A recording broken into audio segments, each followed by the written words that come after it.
एक ही टाइमलाइन पे multiple editors काम कर सकते हैं? कि हमारा ना मेजर गोल क्या है कि हमको ना प्रोडक्टिव होना है। हम लोग मल्टीपल टीम्स को तो अभी हम हायर नहीं कर सकते जिस स्टेज पे हम लोग, तो उसके लिए एक बीच का सॉल्यूशन हमने ढूंढा। वो है सबसे बड़ी प्रॉब्लम होती है फाउंडर्स के साथ। So hello guys, this is episode 9 of making $1 million. हम लोग काफी महीनों से ना एक बहुत बड़ा चैलेंज फेस कर रहे थे कंटेंट क्रिएशन में, जो कि इसमें से एक छोटा सा पार्ट है वीडियो एडिटिंग का।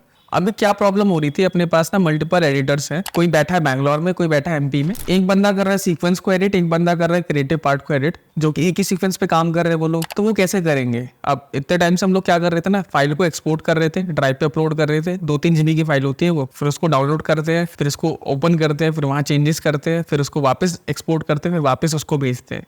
एक बहुत बड़ा प्रोसेस। अगर हम इसको सच में शॉर्ट करने जाए, जो कि इतना भी बड़ा पार्ट नहीं है हमारे बिजनेस का, बहुत छोटा सा पार्ट है, अगर हम इसकी पाइपलाइन वगैरह बनाने जाए तो हमारा काफ़ी सारा टाइम जाया हो सकता था। तो मैं इसको फिगर आउट कर रहा था कि क्या ऑनलाइन क्लाउड सिस्टम का यूज़ करके क्या हम इसको सॉल्व कर सकते हैं। लाइक एक ही टाइमलाइन पे मल्टीपल एडिटर्स काम कर सकते हैं।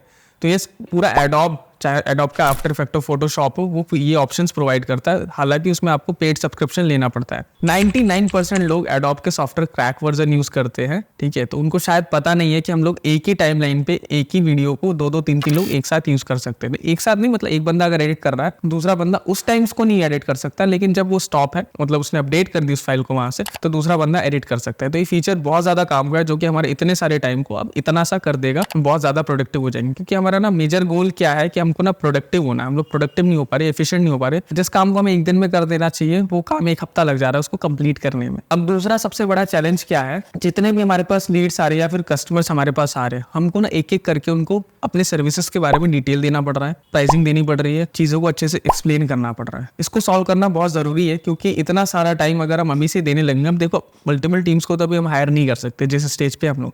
तो उसके लिए एक बीच का सॉल्यूशन हमने ढूंढा, वो है VSL का यूज करना।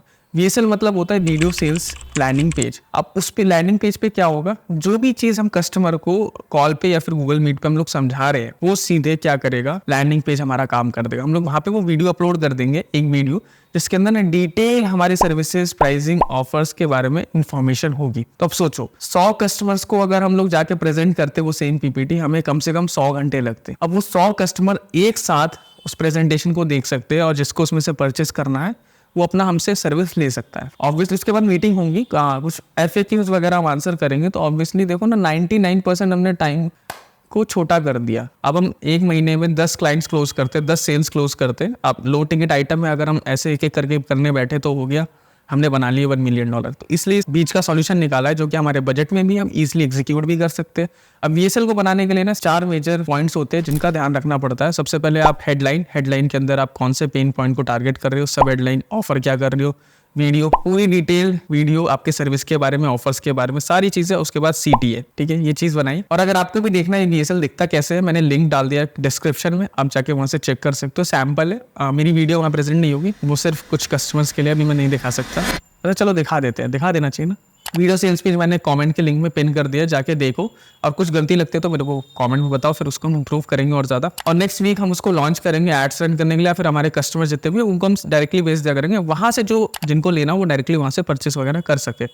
थोड़ा सा स्ट्रीमलाइन करा इसको। अब इसको VSL को बनाने के लिए भी यार, वो वीडियो सबसे मेन पार्ट है। वो जो वीडियो हम उसमें इन्फॉर्मेशन डालेंगे, उसका बहुत ज़्यादा ध्यान रखना पड़ता है, बिकॉज वी डोंट नो ना कैसे कैसे लोग आएंगे। अब जैसे सामने से हम उनसे बात कर रहे हैं, तो हमको पता है कि कौन कस्टमर क्या बात कर रहा है, उसको क्या चाहिए, समझ में आ जाता है उससे बात करके। अब हमको पता ही नहीं वो 100 जो यूजर्स आए हैं उनको क्या चाहिए।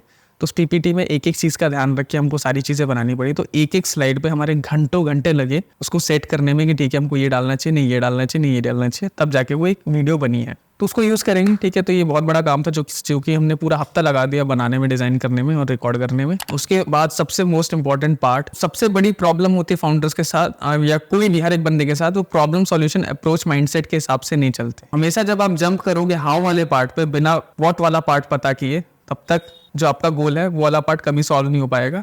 तो ये फ्रेमवर्क मैं डिटेल में आगे चल के बताऊंगा कि ये प्रॉब्लम सॉल्विंग अप्रोच कैसे काम करती है। कमेंट करो अगर आप लोगों को सच में चाहिए, तो मैं एक डिटेल वीडियो बनाऊंगा जिसमें 1 से 2 घंटे में आपको समझा सकूं। ये फ्रेमवर्क मेरी भी हेल्प करता है और आपकी भी हेल्प करेगा किसी भी प्रॉब्लम को सॉल्व करने का राइट अप्रोच। जो भी आपके पास रिसोर्सेस है उसका यूज करके आप किसी प्रॉब्लम को आराम से सॉल्व कर सकते हो, अगर आपको ये वाला फ्रेमवर्क पता हो। इस वीडियो में तो पॉसिबल नहीं हो सकता, बाकी मिलते हैं नेक्स्ट वीक। एक रियलिटी चेक और देना चाहता हूँ। अभी जो लास्ट 2-3 एपिसोड में मैंने बात करी थी कि अपना रूटीन बहुत ज़्यादा सही हो चुका है, वो दोबारा से वापस बेकार हो चुका है।